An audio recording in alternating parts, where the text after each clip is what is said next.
Okay. How's everybody doing? Well, we're good.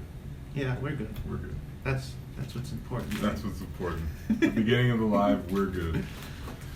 So, we're going to be talking about, I'm kind of coming from the anatomy perspective. Jagannath. Ian Cassidy is coming from the astrology perspective. Did I ever tell you how I got the name Jagannath? No. When I was 1 year old or so, they were doing a name ceremony, and they were going to give me a name or something, and I said, call me Jagannath. You said that. So it stuck. Call me Jagannath. Anyway, you'll see me, this is my magic wand. So I'm eating some grains, not cooked it's by a me. tiger's eye. It's very grounding. So I carry it around. It helps me concentrate. So we're going to talk a little bit about, I guess, astrology and how astrology relates to the different body parts and things like that. And the elements. And as the well. elements. Yeah, we can talk a little bit. This is very educational stuff. And I'm here to learn. And I'm going to try to apply some of my anatomy understanding to each part of the body and how it relates to my newfound information about its connection to the 12 zodiac signs. So we have the actual for ourselves. Yeah, no, it's okay. I can just summon it. But what do you want to... You can just ask and I can talk.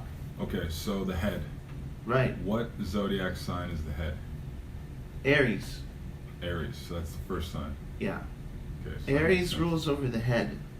Now, I have seen... It also... Now, it rules over the head, and also the first house is how people see you.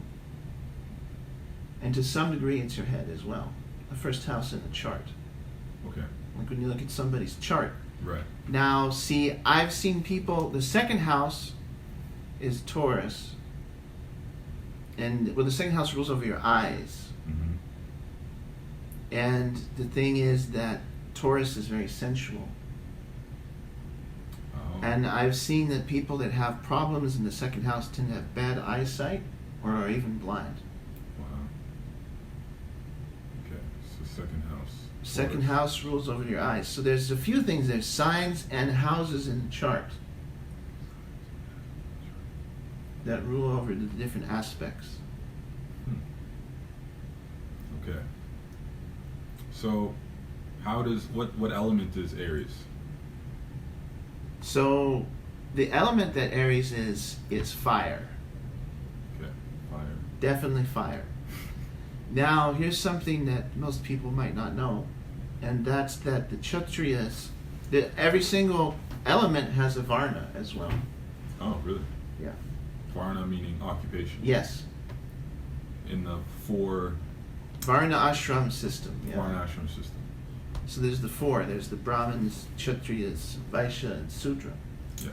So the Kshatriyas are... So Aries is a Kshatriya sign. Fiery. All the fire signs are Kshatriyas. All the water signs are Brahmins. Uh-huh. All the earth signs are Vaishyas. And all the air signs are Sudra. Okay. So that's how it's all divided.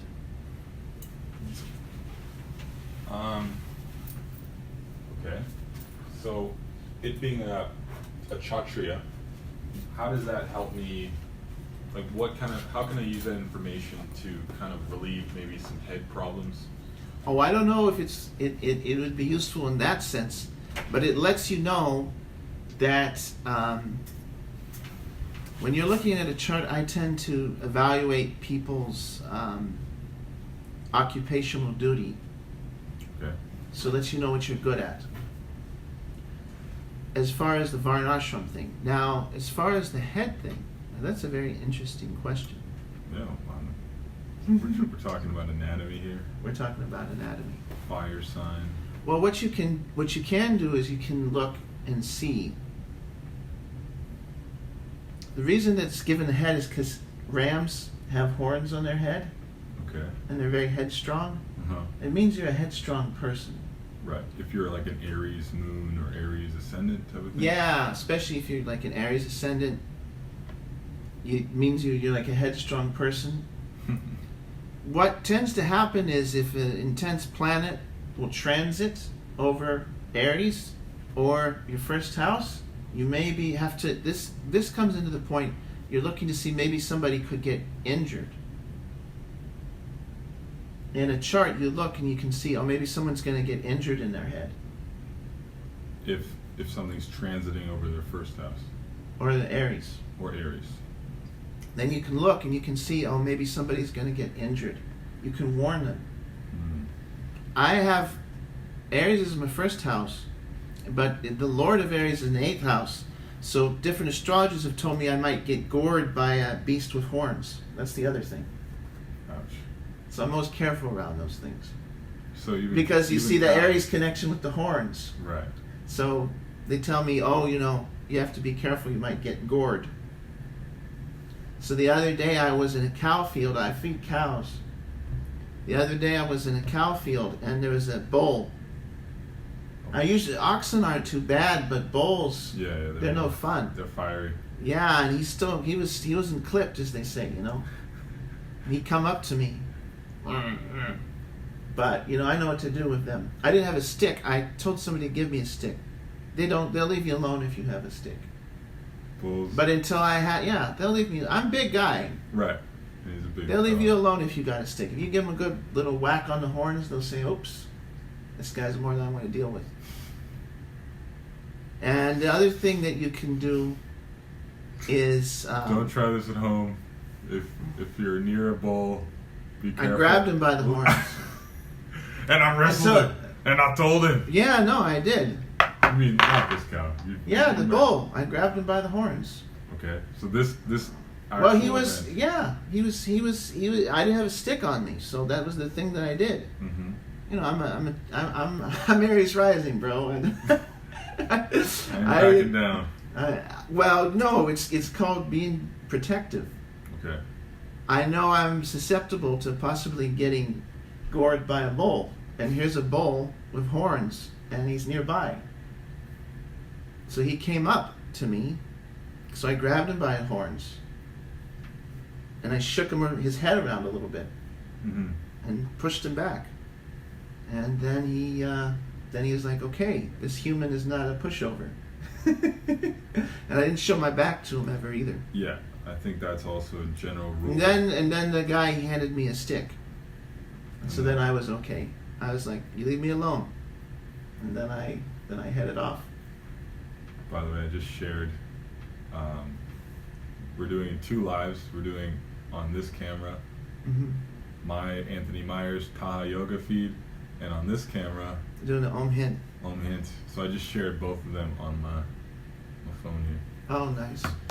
So we got some viewers. Yeah, that's nice. So we got some general information about the head. I guess we're just kind of opening up the discussion because this is more about, to be At honest, least knowing what it is in your chart. yeah. And we also are trying to generate interest for our own projects, right? If you want some astrology, like in-depth knowledge, you don't just watch a video, you call him up and say, I need to understand this. Right. And if you need some anatomy understanding from Yeah, Mr. Yoga over here. and we were just doing mudras today. I have this one I made up. And then we have Garudas flying. So, yeah, this is about oracles. This is about mastery. Oh, you got some comments. No, I got some people watching. Thank you, Anand and Nikhil Kotian. Oh, nice. Yeah. So we're just starting. Do you want to actually do it on yours? No, it's better. This It's is fine. better. We're in the flow. So, yeah. So let's go. Maybe a sign I'm thinking about right now. Let's say Cancer. It's the chest. It's the chest, the breast, Chest or the breast, yeah. like that region. And Yeah. It's watery. Yeah, and heart is underneath. Oh. Now see, fire here and fire here. Okay. Heart is fire sign. The head is a fire sign. Cancer is, Cancer's a water sign. but the heart is underneath. Heart is underneath. That's Leo. That's Leo. Oh wow. So yeah, it's not just okay. So it's the actual breasts, the Yeah. actual flesh here. Yeah. For dudes. Yeah. Or for ladies. Muscle Muscle. and chest area. Mm-hmm. It's just that the Leo is the heart. Mm. So the Brahmana is, or the Brahmana Varna, Mm-hmm. if I'm correct, is Cancer, because you Yeah. said it's a water sign, and then the Kshatriya is underneath the Yeah. heart. Taurus is the neck. Like, and it makes sense. They often compare bull to they always, whenever there's a hero in the epics, they'll always say, oh, he has a neck like a bull. Mm-hmm. Hey Matt, nice to see you. Hare Krishna. High bull. Yeah, Matt has a big neck. Oh. He actually has a tattoo on his neck. Sacrifice. Oh, really? Like, yeah, he's got a lot of tattoos. Hari Rama as well. So, yeah, so Cancer, Leo, what's another sign? I like Libra. I'm Libra rising. Oh, yeah. So, Libra is, I'll point it out to you. It's this section. it's this section, the side section. Yeah. Interesting. This is Gemini. Gemini, These are the arms. the arms. This is Libra, up and on this side too. This is Virgo. Virgo. Virgo's the tummy. Midsection. Yeah. Okay. It's like the tendons. Basically, Libra is the tendons. Tendons. And you do the bendy stretchy all the time. So Yeah, and but my sides are actually quite tight. Oh, really? Aren't Nikhil Kotian is saying thanks for paying attention. He's asking, aren't Brahmanas the head? And we're talking about a different map of the body here. The one you're talking about is Varnashram system and society. So the Brahmanas would be the head of society, the Kshatriyas are the arms, the Vaishyas are the belly, and then the Sudras are the legs. And of course these are all equal, right? Yeah. Thanks for coming, Matt. Have to work. It's cool. So, yeah, so I think you get me. So it's not like one part of society is better than the other. We all have to work together for a better society. And we all Yeah. have to understand our role. The Brahmanas need to actually be qualified Yeah, to this teach. is just from the astrological point of view. There's 4 elements for the different signs. And the thing is that, You got it. okay. Thanks. But please continue. Yeah, there's 4 elements for the different signs, and the thing is that fire signs are Kshatriyas, water signs are Brahmins, earth signs are Vaishya, and air sign is Sudra. So the thing is that we were talking about how there's also different parts of the body have different elements that rule over them. Mm-hmm. So that was the example that he was giving. I guess it's to help you remember also. Right. Okay. Cool. So I guess even this discussion is wide open. It's a very wide open topic, but it's the elements that also interest me. In the Chinese system of medicine, there's 12 organs actually, and they all correspond. There's 5 elements in the Chinese system, and okay, I'll take the mic. Yeah. And there's 5 elements, and they all correspond to each season. So we'll start with spring. That's wood, and that's also kind of connected to air because air isn't in this element. They're actually kind of more like phases. So wood, spring. Fire is summer. Earth is late summer. Metal is fall, autumn, and then water is winter. And then of course the cycle goes around and around and around unlimitedly. So these Chinese phases are quite interesting because they're not exactly like the Vedic 5 elements. Those are earth, water, fire, air, ether. And so ether isn't considered in the Chinese, but that's a whole other thing. I'm actually currently working on studying the aspect that ether fits into the Chinese system. It's kind of like the thing that connects all the phases. So that's Oh yeah, well there's a lot of parallelisms in cultures. Mm-hmm. And it's just, they all have unique ways of looking at certain subjects, but they're all essentially seeing the same thing. And we have 2 viewers on Omid. Yeah. Welcome. So exactly. So, and that comes back to your original question. We're just looking at the body from the map of the Vedic astrology side of things. So, yeah, thanks for the question. So, more astrology. Anything? Yeah. Well, let's just talk about astrology. What are you thinking about astrology nowadays in regards to? Oh well, I study a lot. All the time, really. I'm learning new things. Mm-hmm. And kind of incorporating them, and then I test them out on people. They're kind of like my guinea pigs. And we see what's, a lot of times, because I want to know the truth. It's part of my analytical nature. Mm-hmm. So I discover information, and then I'll say, did it work like this?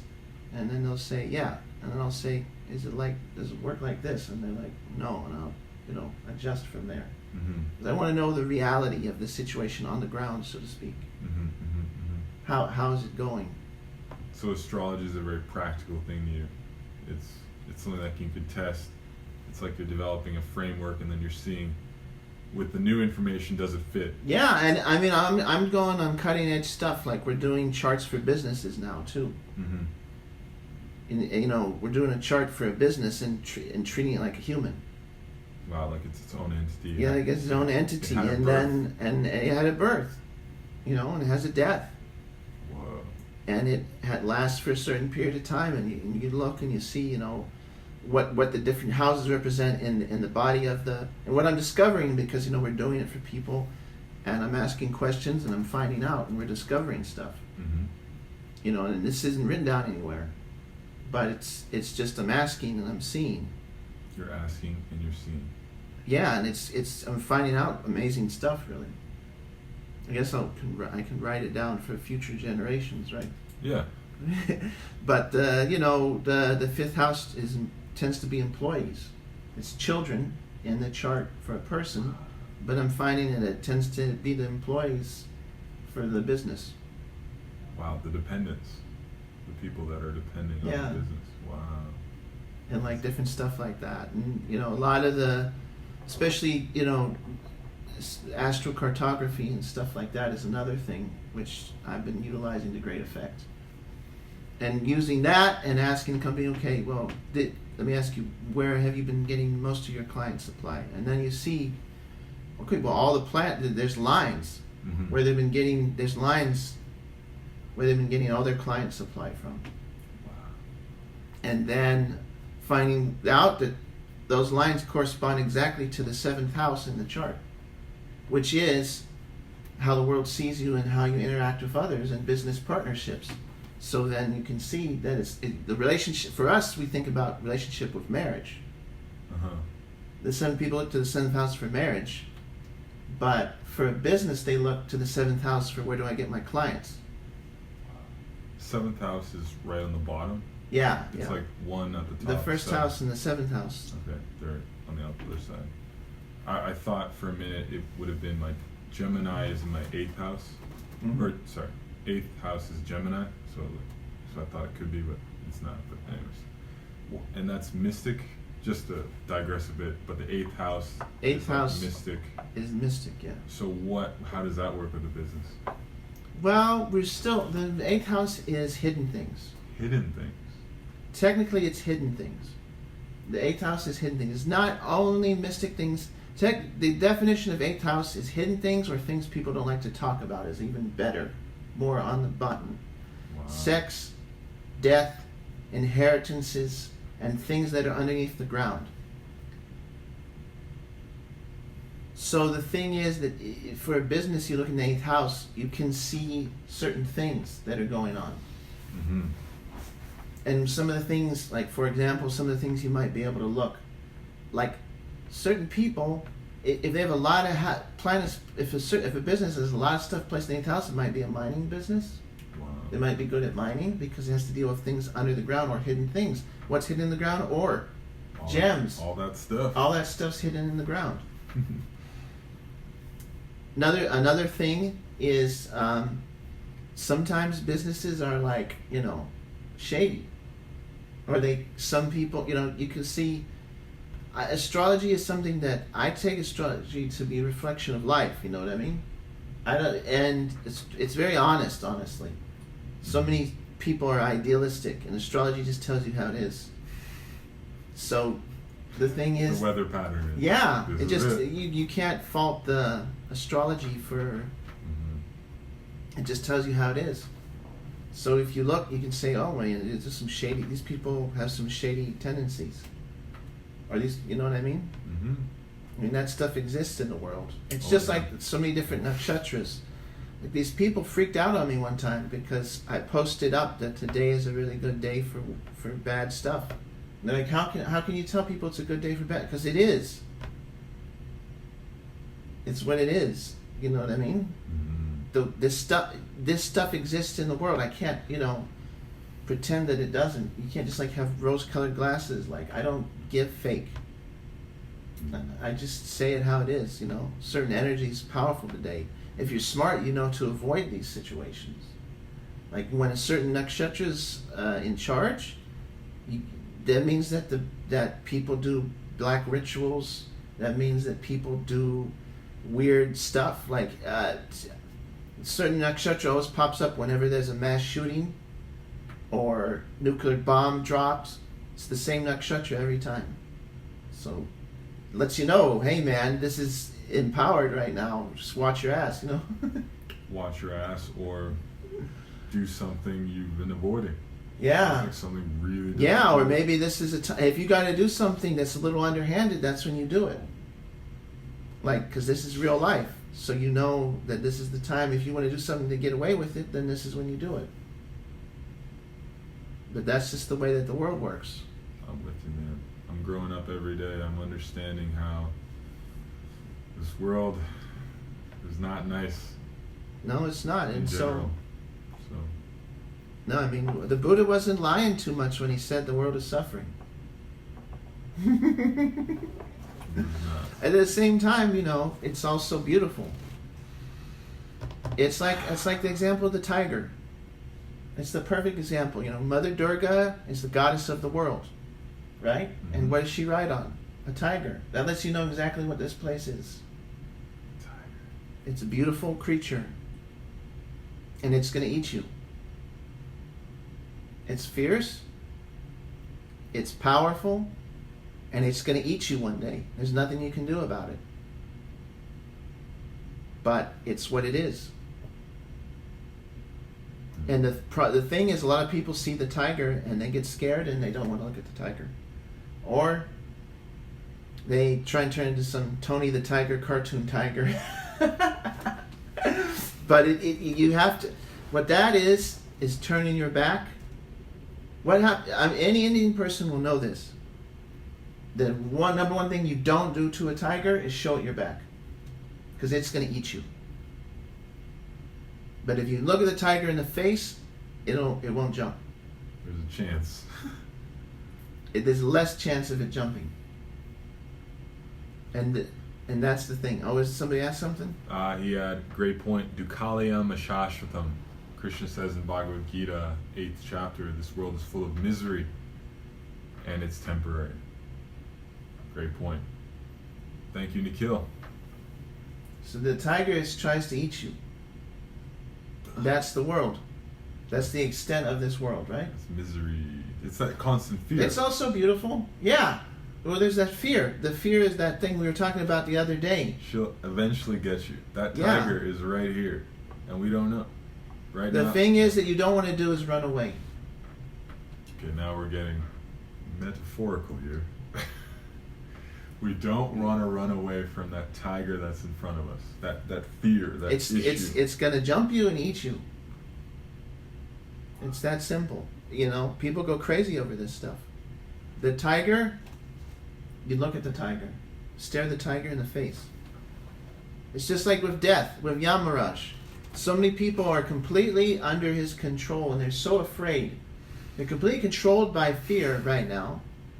By this tiger, which is Yama, you know, death. It's going to eat them, and they're terrified, and so they live their whole life, and they're not accomplishing anything, and they just run away, and they waste their whole life too, just because of the fear of death. But it seems like things are going on, even though you're running away.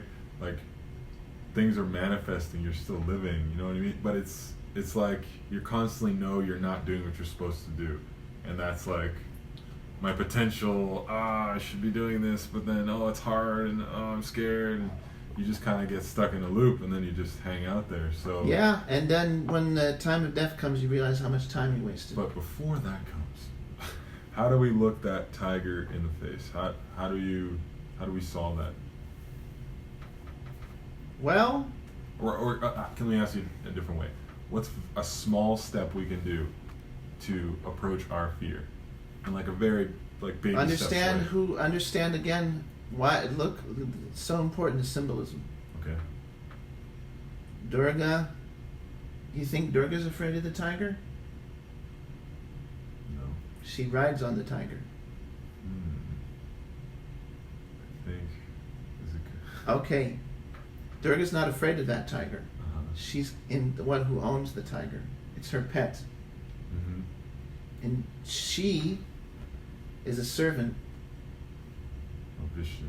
Yeah, she's a servant of Bhagawan, man. Bhagawan. So the thing is, and she's got the expansion of Bhagawan too, because she's expanded from Radharani, and when we say Bhagawan, we mean Radha and Krishna, or Shiva and Shakti. You know what I mean? Sita Ram. Yeah. Lakshmi Narayan. Yeah. That's what you mean. So it's both. You know, that's the thing. So when you have that, so this world is a plaything in the hands of those persons. So the thing is that Bhakti really, certain people, there's maybe 0.1% of the population that can do other things because they have the strong will. But generally speaking, I can't just say, you know, as a thing for everybody. There's certain kinds of people, they can do certain kinds of yoga. I've met these people. Mm-hmm. I've met Babas that were very powerful. Babas, just like... Yeah, it's good enough. What's the definition of Babas? Sadhus. Sadhus, spiritualists. Yeah. People with like long dreads who don't... Well, not necessarily. Right, just people out who live... Oh, is there a question? Oh, he's giving another example. Thanks again for the contribution. Additional to your point. With the same mouth, the tiger carries its cubs. Similarly, depending on our surrender to Krishna, the mouth will either attack, and I cannot see more. There it is. Will either attack us or carry us out of the material world. Exactly. Great point. Exactly. That's what I was getting at. With Bhakti, so the thing is, most people can't do the kinds of things to get your mind in a state where death is coming and you're not worried. Most people aren't on that state. And I can't just, blanketly say it doesn't exist either. Mm-hmm. I've met the people that have very good control. But the thing is that most people can't face those things the way those people do. They're not built for it. They'll go insane. Mm-hmm. So for most people, the thing that you do is bhakti. Because the thing is, I was on the death's door. And it was very scary. And the only thing I had going for me was that. Bhakti, your devotion. You felt that your devotion carried you through? Mm-hmm. Wow. Well, it reminded me of my position. But I still had to see all the time I wasted, which was very good.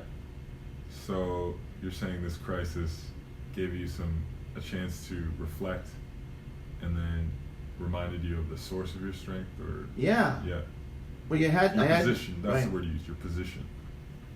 So. Yeah. You know, your relationships. Your relationships are very important, and that's what bhakti is really. You're so right. So your relationships, you know, with your deities, you know, your relationship with those personalities that you have affection for. It summons, you know, it becomes like a magnet for your consciousness. Wow. Bhakti yoga. That's its purpose. It helps you, you know, Om Triambikam Yajamahi Sugandham Pushtivardhanam Uvarukam Eva Bandhanam Mrityara Mukshiyamritam, right? Take me from death to immortality. That's the purpose.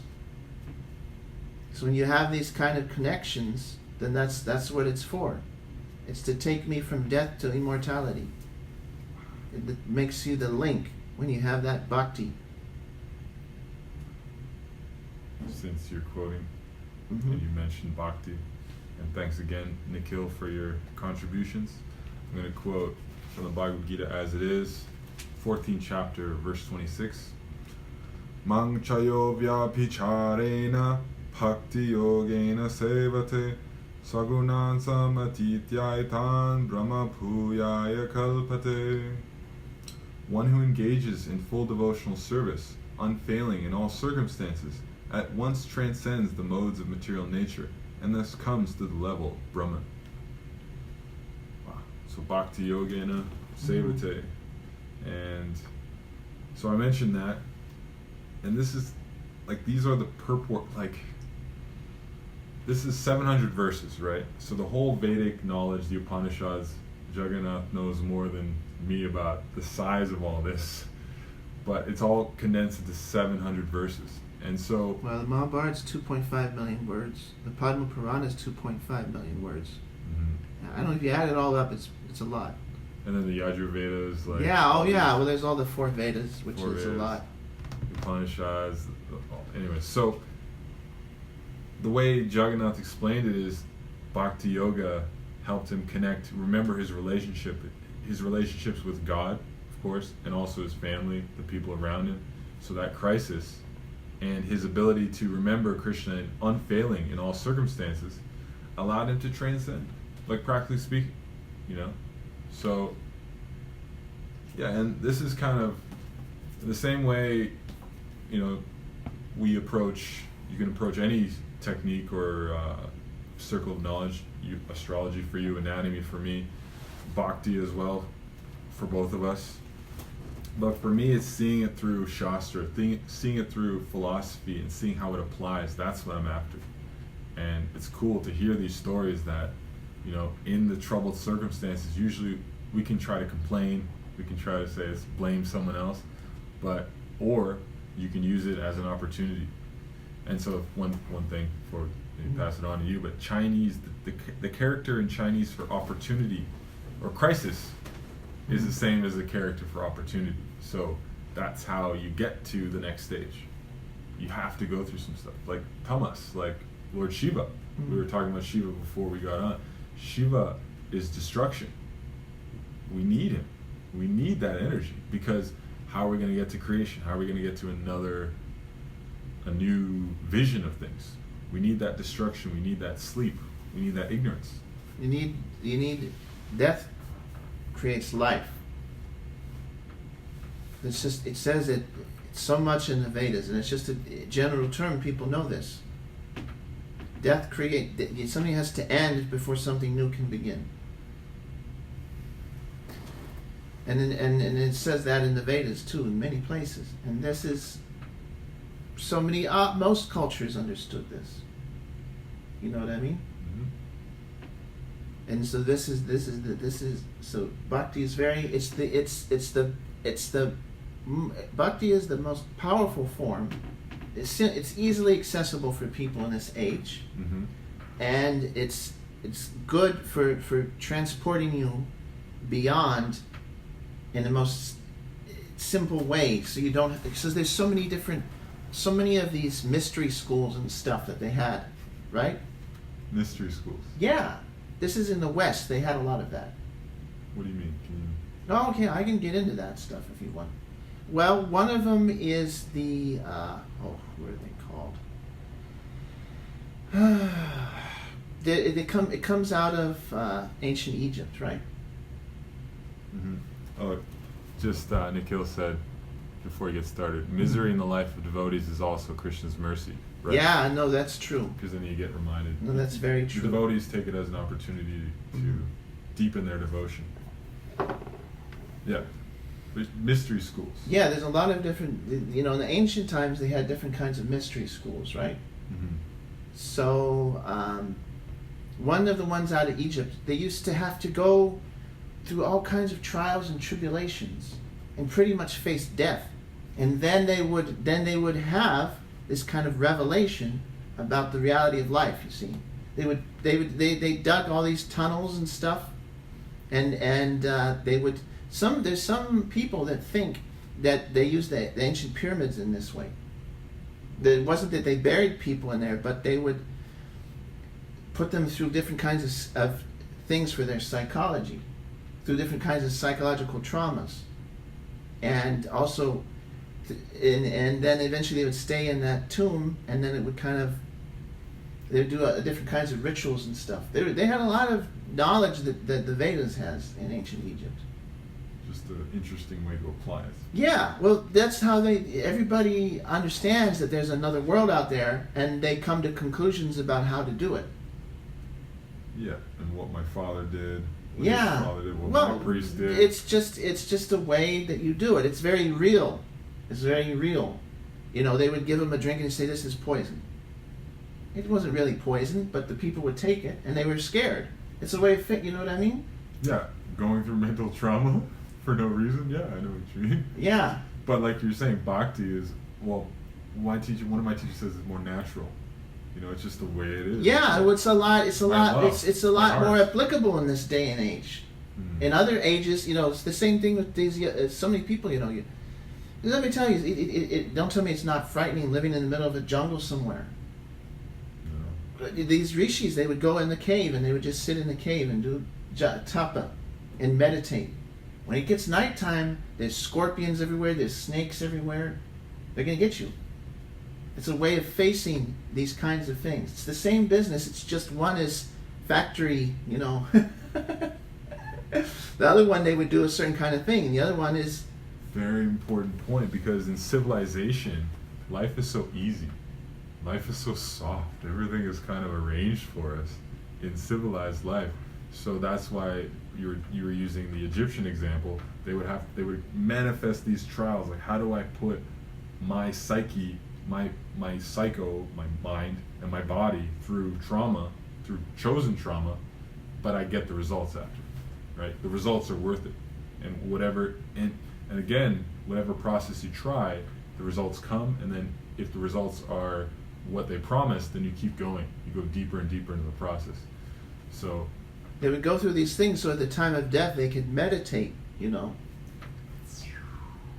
That's the whole purpose. So the pharaohs would go in there, they would do these processes, and the pharaohs would go in and they'd put them in the tomb, and then meditate about, because they thought that when they died, they went to Orion, which happens to be, of all things, there's a star in Orion, which is Rudra Loka. The place for Shiva. The place where Shiva lives. And the Rudra Loka is positioned in Orion. So they always meditated, that's where they would go. And they saw that Orion was Osiris, the Egyptian deity of the afterlife. The archer too. Yeah, well, see that comes from Orion is Rudra in Vedic astrology. Okay. And he's shooting Lord Brahma, actually. That's a whole other story. But see, it's a whole other story. Yeah, that's a whole other story. But what it is there was an incarnation of Vishnu called Yajna. So we're getting into the story. I'll tell the story. We're getting into the story. Great. It's story time. Story time. So there was an incarnation. Vicky and Nikhil, thank you. There was an incarnation of Vishnu called Yajna. And he So he had the head of a deer, actually, which most people don't know. So the thing is, this is mentioned in the Brahmanda Purana. Anyway, so Lord Brahma, he used to keep the, after Yajna left, Brahma used to keep the head on top of his heads. After Yajna left. Yeah, because Yajna was incarnation of, lived as long as the life of Indra. And Brahma lives a lot longer, obviously. Mm-hmm. Now sometimes what you'll do is if you see pictures of Brahma, he'll have a deer on his head. On top of his head. I've seen pictures like that and I always wondered, but then I read the story and it made perfect sense. So the thing is that what happened was there's a story in the Vedas in which Lord Brahma is chasing after after his girl, and the thing is awkward moment that Lord Rudra knocks that head off. So there's a constellation called Mrigashira. You may have recognized it from the Bhagavad Gita because it's a section where Krishna says of months I am the month Mrigashirsha. Yes. Okay, so that is the star. What it is the full moon in Mrigashira is the month Mrigashirsha. Okay. Okay, so the thing is Mrigashira means, Mriga means deer, and Mrigashira means head of a deer. And that's where that story comes from, and it happens to be next to Rudra, or Ardra. Ardra is the nakshatra, which is Rudraloka, which is Orion. So it goes Mrigashirsha, then Ardra. So Ardra is Rudra, then Mriga, and then Rohini is Brahmaloka. So they set it all up like that. Now they consider that the gate where the souls exit the universe. Whoa. The Egyptians, those three stars were very important to them. Well, for the Egyptians. And for us as well. You can see Brahma and Vedic, Shiva right there. That's cool. So they considered that the pathway of exiting the material world between Brahma and Shiva. So you see, it's very, all these things, if you understand astrology, then everything kind of, you get a lot of understanding about certain things. And other cultures too, how they used to see things. Because, they had Anubis, the Egyptians. He was the Jackal god. Yeah, Jekyll-headed deity, and he had a scale, and on the scale he would put your heart and a feather, and the feather was the feather of truth. So the question was, if you lived according to your dharma, Yeah, me. not the dharma not the dharma that somebody wants you to lead. It's your dharma. Did you live according to your dharma? And that was the scale. Did you live according to your truth? And if you did, then if the scale was balanced, then you would go to the land of immortality with Osiris. So that would be kind of like Rudraloka or something. But the thing is that if you didn't, then there was this big monster, and they throw your soul into the monster. And the monster represented being reborn. Back to the cycle. Mm-hmm. So that was the connection there. So did you live an honest life? Were you honest with yourself? So that's the question that Anubis asks when you're on the scale. So that was how they saw that idea. So they had a lot of interest. I mean, that makes a lot of sense, really. You know what I mean? They understood a lot of things in these ancient cultures. Everybody kind of, there's some slight differences, but so many, like I'll give you one example. There's a lot of pictures. There's a lot of these. If you look it up online, there's these deities of this little baby from ancient Greece. It's a little baby with a butter pot. And guess what it is? It's Zeus. Zeus. Yeah, it's part of his story. See, because this is what there's a lot of parallelisms, and just people just don't understand these things. Like what it is see, Kronos or Saturn. This is actually a Canaanite deity. That's a whole discussion itself. But his name was El Shaddai. Anyway, but that's what the Phoenicians called him, El Shaddai. That's a form of Saturn. But in Greece they call it Kronos, but it's more or less the same story. So the thing is that Kronos was a titan. He killed his father and conquered the earth. And so he was eating. He had because he killed his father to take over the world. As his father was dying, he killed him in a really bad way. Kronos killed his father. Yeah, Uranus. Wow. Okay. He killed him in a very bad way. That's where we get the name for the planet Uranus. So he killed him in a very bad way. So what he did was, when he was dying, Uranus cursed him, and your son will kill you too and replace you. Whoa. So Kronos was scared, so he ate all his kids every time they were born.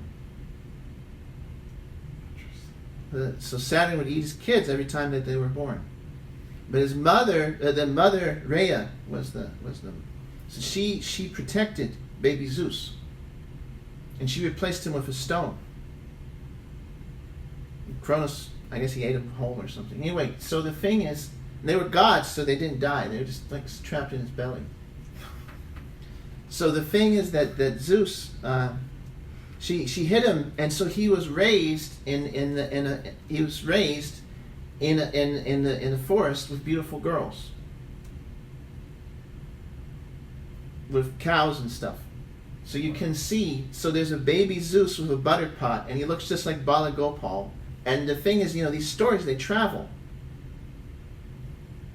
So there's these people are seeing Kamsa's trying to kill Krishna. So it's like they had to hide Krishna away. It's so these stories, they spread. These ideas are there, and the cultures, how they take the story. They'll take the story and they'll say, oh well, we'll just add that, or you know what I mean. So these things, they exist, and the people are believing them, and these things, like maybe they're just like transcendental, or it's just culture archetypes. Yeah, archetypes, and people develop them and they spread. So there's a lot of stuff like that. Wow, that's cool. So that's So astrology lets you see how cultures. So it's so interesting. That all these different cultures around the world, they have a lot of parallelisms, which are very interesting and which really let you know that we're all kind of looking at the same thing. And unfortunately, what people do a lot of times is, the other thing that people do is they personify their fear as deities. And that's not the way that deities are. But we have a lot of fear, and we have a lot of self-hatred. Yeah. And so sometimes we turn those archetypal ways of thinking into deities. Or we think that deities are like on that level of consciousness, which is really, if you think about it, insane. But so the deities are at the level. Sorry, I missed that. Sometimes we turn our fear or our self-hatred into deities, or we think that those deities are on that level of consciousness. Right. And actually, if you ask me, that's more like a demon. Well, we are kind of asking you. So. Yeah. That's more like the way a demon might think, right? As well, everyone sees the world the way I see it. Like, everyone is like me. Is kind of like. Well, if you're personifying anger, if you're projecting anger or fear or hatred into a divinity, those are natures you might get from a monster. It's true. You know what I mean? At least if you ask me.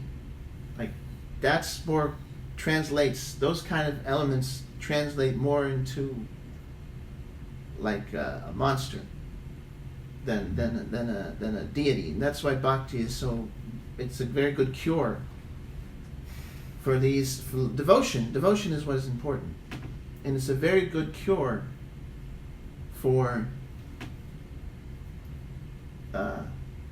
these kinds of fears and problems that develop in our life and try and keep us and kind of keep us away from the self-hatred. It knocks us down, fear knocks us down, hatred knocks us down. You know what I mean? Hatred inwards, outwards. Yeah, well, it starts in here. Yeah. A lot of times, there's a lot of self-hatred and self stuff, and then we have to The way we cope with it, project it out. we have to project it out to other people. It's in him, it's in theirs. Yeah. But it's, Oh, they're my enemy. it's here. It's guys. in here. It's here. If there's an enemy, if you perceive an enemy, it's the enemy is within. Yeah, if you want to perceive an enemy, start here. Well, the enemy is within. Yeah. The enemy is within. You know, we smolder with hatred, and then we start thinking everybody else feels the same way about us. Oh. It happens. See, okay, we're good. We're still good. Hi, Michelle. Shruti Sagara. Hare Krishna. So that's the thing, is so when we understand how to, because forgiveness is so important. Forgiveness is so important. And it's not that you're saying that people are right. You're not saying it's okay. The only thing you're telling is, I want to move on. I'm going to move on. I'm going to move on. It's not that they're right and I'm wrong, or I'm right and they're wrong. It's what it is. It's just, I no longer want to hold that burden. That's what forgiveness is. That's the nature of forgiveness. That's the purpose of forgiveness. Some people think it's this or that, or they have some kind of ideas. We're still on in Yeah. Myers land. We may have some issue on the Omhin side. Yeah, it's totally frozen. That's the problem. Camera hopefully is still working. Yeah, I don't know. Anyways, so we're almost done anyway. Yeah. So, Yes, this went from one thing to another, but that's what happens. but I'm going to try to wrap it back into anatomy there, because as you were saying, we were talking about holding on to pain, holding on, and forgiveness. So if we have pain in our certain parts of our body, that I'll be analyzing this, right? Oh, sure. I'm learning just as much as you guys from this as well. So I'm going to control out the lead maybe. Yeah. Let's see if it's.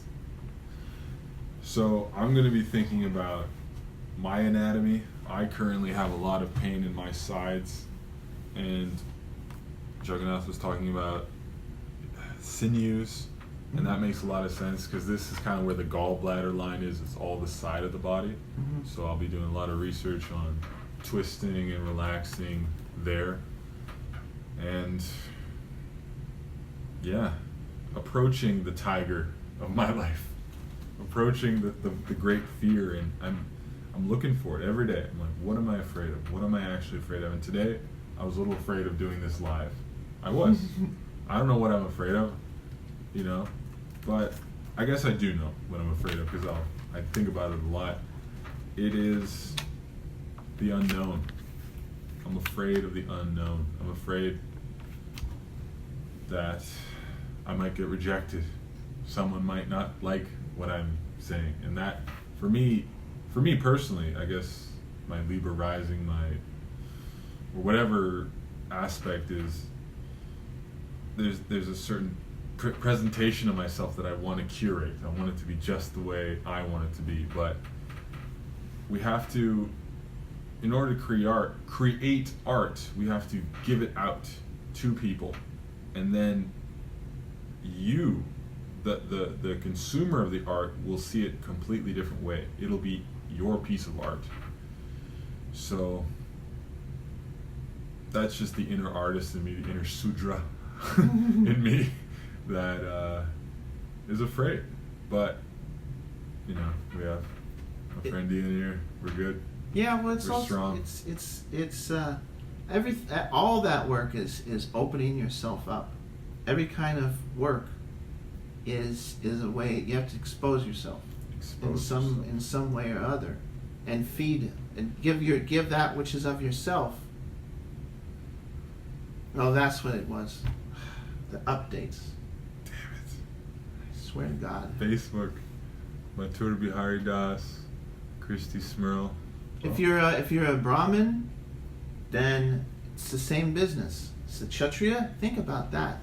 Think about how much responsibility you have, how much you have to open yourself up, and just exposed bare and raw to the whole world if you were a Kshatriya.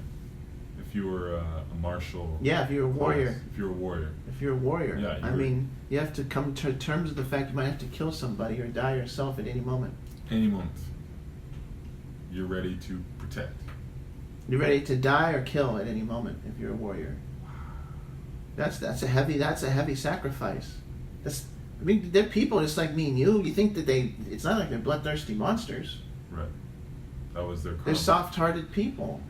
Arjuna, Yeah. a great example of a soft-hearted person. He didn't want to fight at the beginning of the battle of Kurukshetra, but eventually he was convinced. It was his dharma.